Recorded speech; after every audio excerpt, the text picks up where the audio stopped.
is that time again. Oh my God, that didn't work out well.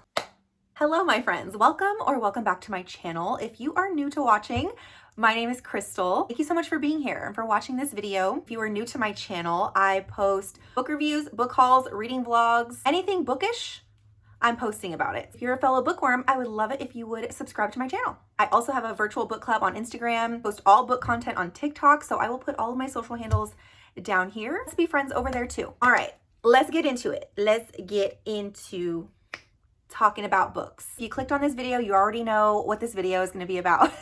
I am going to be going over all the books that I read in April.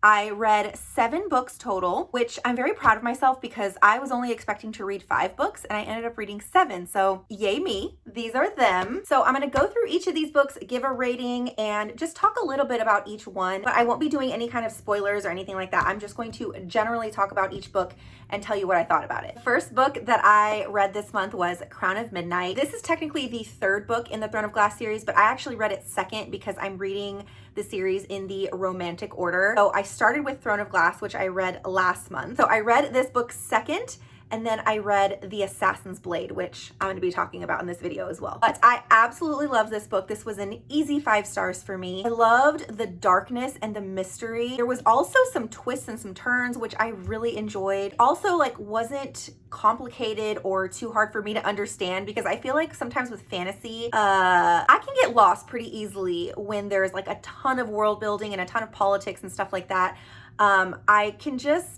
I don't know, like I get confused really fast when it comes to fantasy.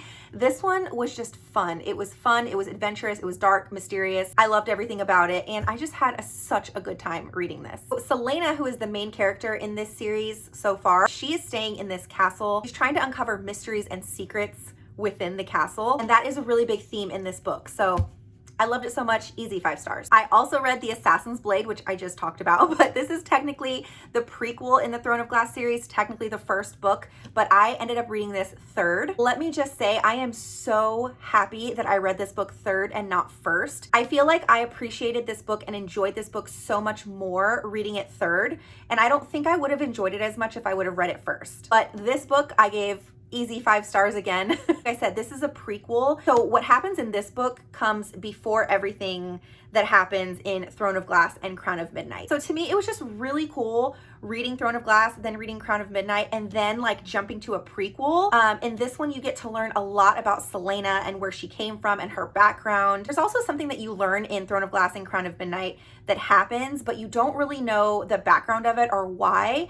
And you find out all the details in this book. It's just a really enjoyable experience for me reading it in that way and in that order. This book is also broken up into different sections, kind of follow Selena as she is going on some little adventures. I'll just say that.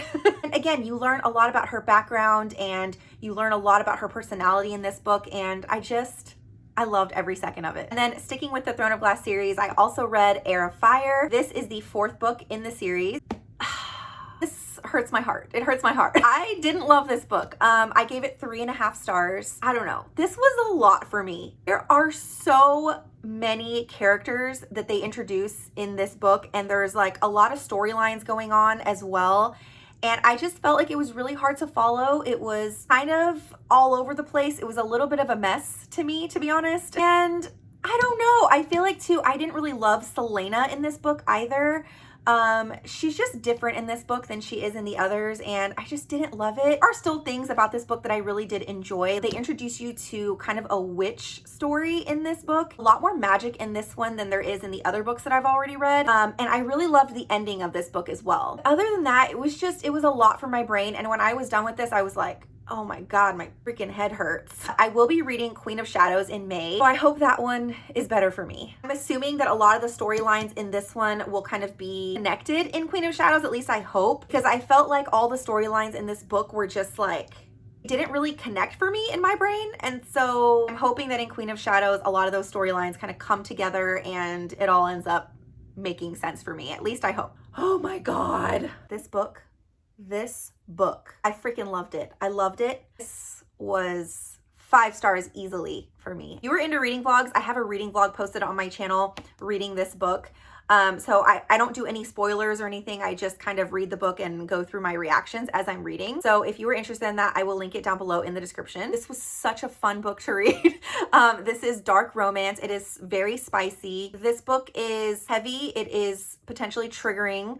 I actually am not really triggered by much, so I didn't have an issue reading it. But if you're someone who is triggered by things, or you like to look up trigger warnings before, this is definitely one that you will want to look up the trigger warnings for. But I loved every second of this. It was so good. Spice was really good. It's dark, it's mysterious. It almost has a little bit of a thriller vibe to it as well. So like, yes, it is dark romance, but it also has a little bit of like a thriller undertone, in my opinion. It has you on the edge of your seat, like wondering what the heck is gonna happen. And it also is a little bit creepy as well, which I was not expecting, and I was pleasantly surprised by that, and I ate it up. But this book is about Sawyer and Enzo. Sawyer has been through a lot in her life, and she has done some really bad things in her life, and she's on the run. Enzo has a research center for sharks where he researches them, their activity, their habitat, and all of that. They end up meeting, and they instantly have a connection. Enzo ends up taking Sawyer onto his boat, and they end up getting in a boat accident. And that's when they stumble upon a really creepy and disheveled lighthouse. And they decide to go into this lighthouse to investigate, to see if they can get some help. And what they find in this lighthouse is something they never could have imagined. This book made me feel every kind of emotion. I laughed, I was pissed, I was creeped out, I was uncomfortable, I was happy, I was sad, like literally every type of emotion this book took me through. This was my first H.D. Carlton book, and I cannot wait to read The Cat and Mouse Duet. I know that's one of her really popular series. I'm going to be reading that in the fall. Next up, we have Horror Hotel. This one was very interesting. I gave this 3.5 stars. Basically, a group of YouTubers who have a paranormal YouTube channel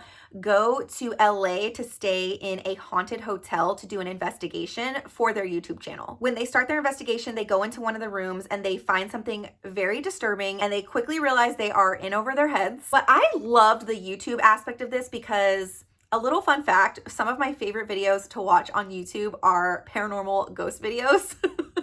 My favorite YouTube channel on that is Nuke's Top 5. If you were into that, go to that channel because I promise you, you will love it. But anyway, I really liked that aspect of it. As a true crime junkie, I really enjoyed this because this is loosely inspired by the Elisa Lam case, which is a true crime case that still intrigues me to this day. Even though I really did enjoy this book, the way it's written is very young adult, and that's not what I didn't enjoy about it. I think for me, the writing was just really simple, and it didn't have a lot of depth to it. There were also a lot of characters in this. So at first I found myself like trying to keep up with all the different characters because it keeps jumping back and forth between points of view. At certain points I was like, wait, who's who again?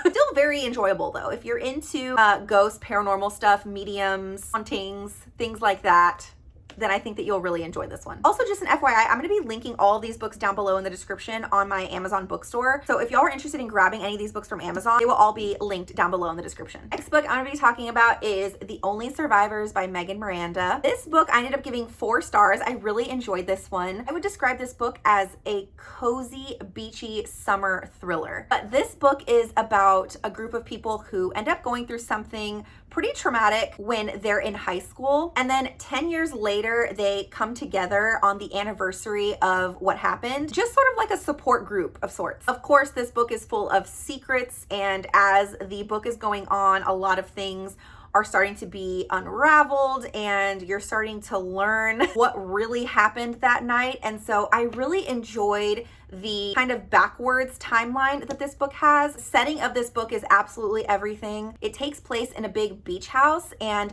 the house that they're in is a little bit creepy. Like, it has a little bit of a dark, creepy vibe to it. There's also like a really stormy, rainy atmosphere, and it just contributed to the coziness of this book. Like, I would consider this a very cozy thriller. The only reason why this did not get 5 stars for me is because there are a ton of characters in this book, and they're a little bit hard to keep up with. And there were some parts where I found myself getting a little bit confused and overwhelmed by all of the characters, especially at the end of the book, where everything is kind of revealed and everything comes out.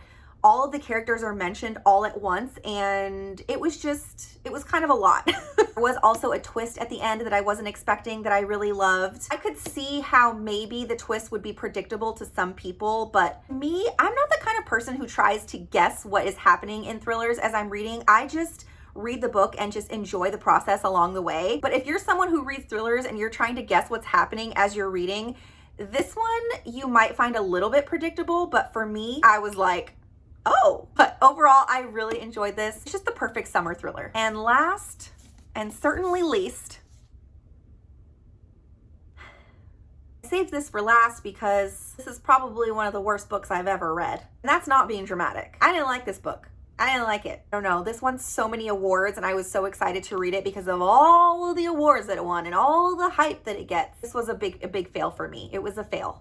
We ended up reading this in my book club in April and had our meeting at the end of the month, and a lot of people felt the same way that I do about this book. Okay, a quick synopsis on this. You have Sadie and Sam, who are friends. The biggest theme in this book is they create video games together. I was intrigued by the video game aspect of this. That's not why I didn't like this book. Just to kind of see like how video games are made and to like get in the mind of someone who creates them. Like that was really cool. But I went into this thinking that this book was about friendship, which it is about friendship, but their friendship I did not like. I did not like their friendship. I didn't like their relationship. I didn't like their vibe. I felt like they were awful to each other. I also did not like the way this book was written. And I always feel bad talking about the writing in a book because I know authors put their heart and soul into what they're writing and I could never do any better. But as a reader, I just have to be honest and also say that writing in this book was just not for me. It felt very monotone. It felt very cold. It felt very like void of emotion. And when big things would happen in this book, like moments that are supposed to be really emotional as a reader, I felt nothing. And it's because of the way that it's written. So there's some like side plots as well. Like there's some other side characters that are also involved in the plot. But there's just really nothing in this book that I was like super interested in. So I ended up giving this book 2 stars. The only reason I didn't give it 1 is because this book is very artsy. It's written in a very artistic way, also very creative and different. So for that, that's why I ended up giving it 2 stars because I could see how someone would love this. It just wasn't for me. Anyway. All right, so that wraps up all the books that I read in April. Let me know if y'all have read any of these books. April was a very diverse reading month for me. I read fantasy, I read romance, I read a thriller, I read, I guess one of them has a little bit of a horror vibe to it. I read literary fiction. Like, I read all of the genres in April. So it was a fun reading month. But I think that about wraps up this video. I hope y'all enjoyed watching. Again, thank you so much for being here. If you liked this video, please give it a thumbs up and subscribe to my channel. And I'm so excited for all of the books that I'm going to be reading in May. Of course, I will do wrap-ups every month of all the books I read. I'm going to try and do more reading vlogs as well because I absolutely love filming reading vlogs. So I've got a lot more of those to come. Lots of book reviews. Book content just makes me so unbelievably happy. Thank you again for watching, and I will see y'all in my next video. Goodbye.